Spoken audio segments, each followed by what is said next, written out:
Okay, welcome back. So let's continue from when alpha equals to 2. So when alpha equals to 2, substituting alpha in the above equation, I'm going to have integral 2 a k of f equals to name m tends to infinity h squared summation k equals to 0 to n and gamma 2 plus k over k factorial gamma 2 f of x minus kh. Alright, so taking our gamma fraction to factorial, we have, so we are going to have 1 plus k factorial over k factorial and gamma 2, that will be 1 factorial f of x minus kh.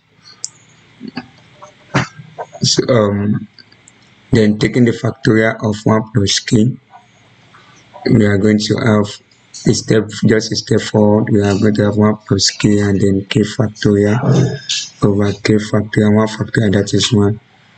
So we are done with that. And also this k factorial will cancel this k factorial. Then followed by that, we have the m tends to infinity h squared summation k equals to 0 to n 1 plus k f of x minus kh. So in order to actually cancel this in order to make this case, so we take a step forward.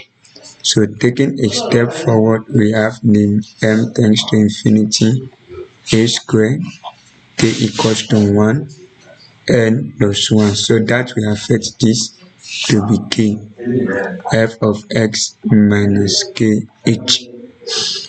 Okay, so with that now, I'm going to bring this h square here and split it. Put one h here, put another h forward, and follow the previous procedure. K equals to 1 m plus 1 h is a kh f of x minus kh, then the remaining h here.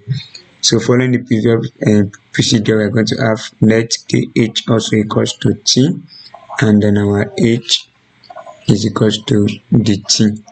So substituting these two into the above equation, we're going to have name m tends to infinity summation k equals to 1 m plus 1 t t times f of x minus t and then dt. Okay, and then we can now introduce our integral and then our limits. Don't forget previously we have our m equals to x minus a over h. Then we include minus 0, whereby this represent our b and this represent our a. So with that, we are going to have integral h to b, which is 0 to x minus a t f of x minus t equals to dt. It's also implementing the fractional, substitution method rather. We are going to have, let u equals to x minus t. Then we have our dt to be minus du. Then we see that at t equals to 0, our u equals to x, and t equals to x minus a, our u equals to x minus a, which is actually equals to a. So putting in those terms, I'm going to have integral x to a, your t now, u equals to x minus t. So making t the subject, we are going to have, making t the subject here, u equals to x minus t, that means our t is equals to x minus u. So we're going to have x minus u, and we have f of x, so f of u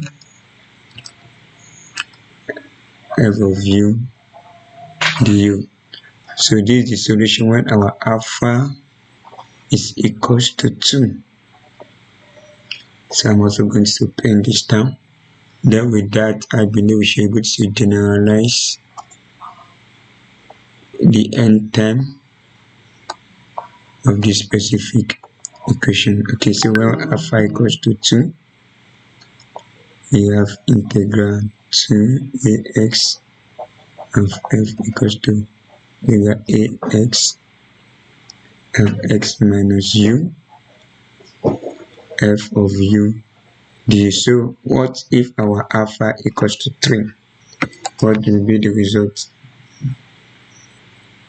Following the same principle, just take note that when alpha equals to 3, we are going to have gamma 3, and that gamma 3, by the time we take it to factorial, we are going to have 2 factorial. So that means that at alpha equals to 3, we have integral 3 will be given as 1 over 2 factorial integral ax, and it will now be x minus u 2. Well, our alpha equals to 1, I believe we have 1 over 0 factorial, and that's why we have this result. And we have x minus u is power 0, and that's why we have none here. And when alpha equals to 2, I believe we have 1 over 1 factorial, and that's we have 1, and we have with power 1 here. But when alpha is now 3, I'm going to have 1 over 2 factorial, and I'm going to have 2 here. I can actually try it following the procedure, and then you see that the result is valid. So with that, now we can now generalize that when our alpha equals to n,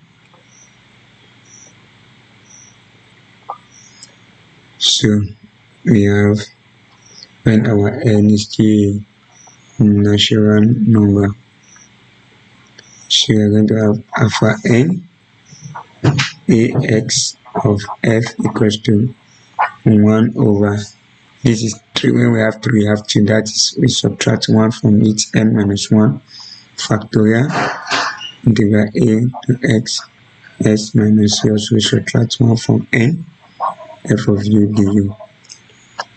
So with this, now we can now extend our n to alpha, whereby our alpha is now real number.